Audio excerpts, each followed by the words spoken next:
الباب الخامس في منظومة التحكم في وحدات التكييف بيتكلم على التحكم في ملفات التسخين التي تعمل بالماء الساخن. تمام، يعني هي عبارة عن ايه؟ عبارة عن ملفات او كويل بيمشي فيه مية سخنة. المية السخنة طبعا بسخنها او برفع درجة حرارتها عن طريق بويلر غير يعني. تمام. طيب انا عندي كام طريقة في النظام دوت؟ عندي 4 طرق.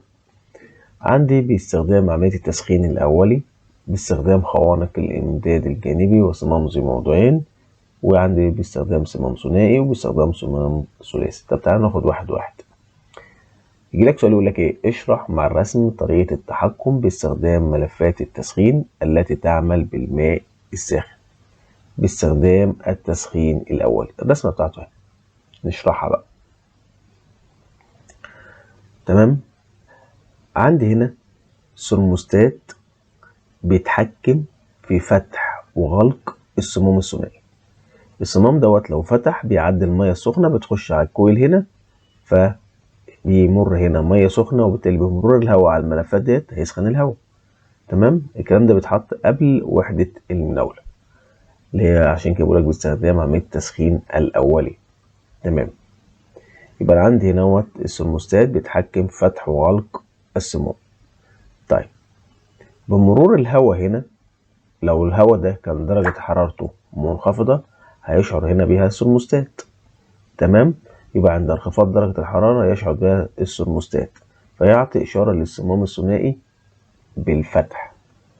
تمام. وبمرور الهواء على ملف التسخين، تمام، يرفع درجة الايه؟ الحرارة.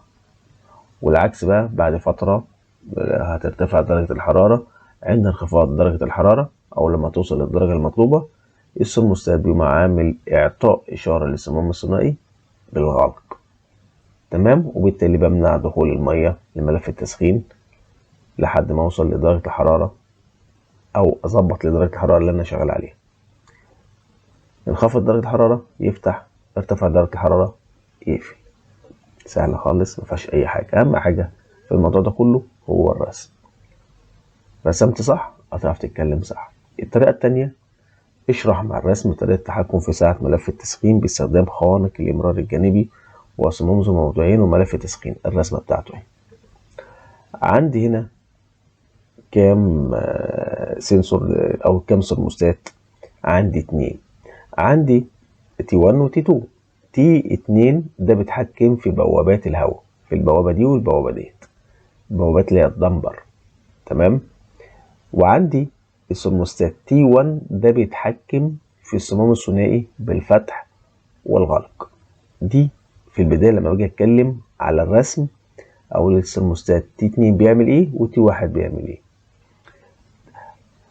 الثرموستات T2 لما بيشعر بدرجة الحرارة المنخفضة بيقوم عامل ايه؟ اعطاء اشارة لبوابات الهواء بالفتح.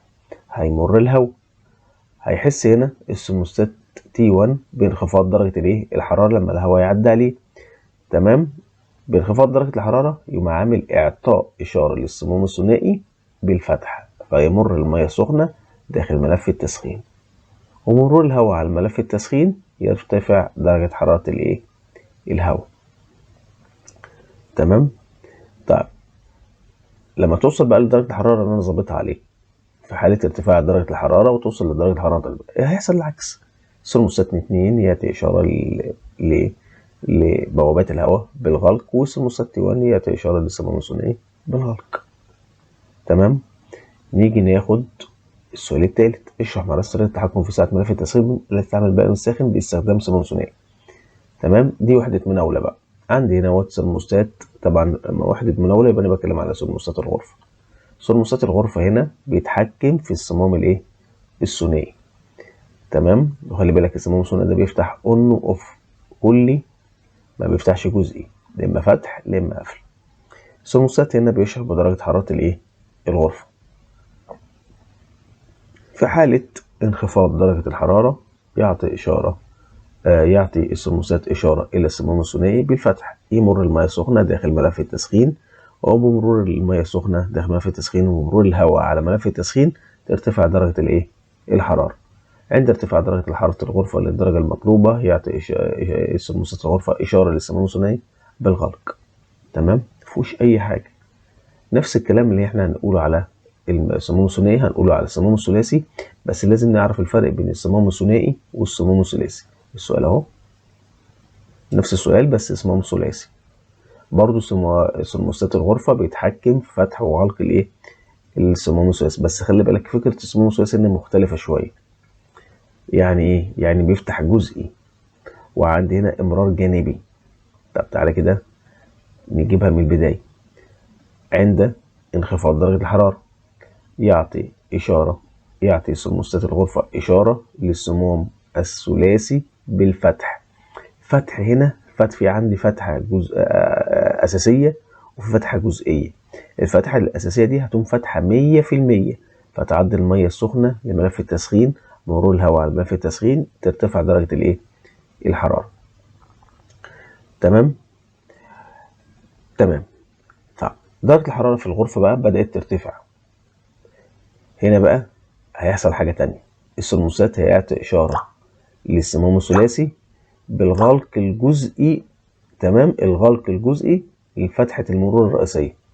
يعني مثلا ده كان مفتوح 100%، لا هيقوم نازل بقى 90%.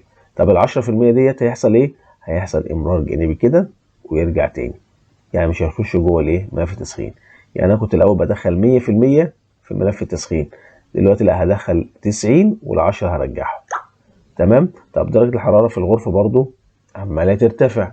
تمام، هقوم عامل ايه؟ بدل ما كان 90 خليه 80% وهرجع ل20. يبقى دوت بيفتح الصمام جزئي على حسب درجة الحرارة، لحد ما اوصل للدرجة اللي انا عايزها او الدرجة المطلوبة، يقوم قافل ديت 100% ومرجع المية عن طريق فتحة الامرار الجانبي.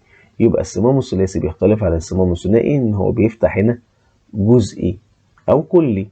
تمام، على حسب درجة الحرارة والإشارة اللي بتجيله من ثرموستات الغرفة. يعني الباب بتاع النهارده باب سهل جدا، مفيهوش أي حاجة، بيتكلم على تسخين الهواء. تمام، سلام.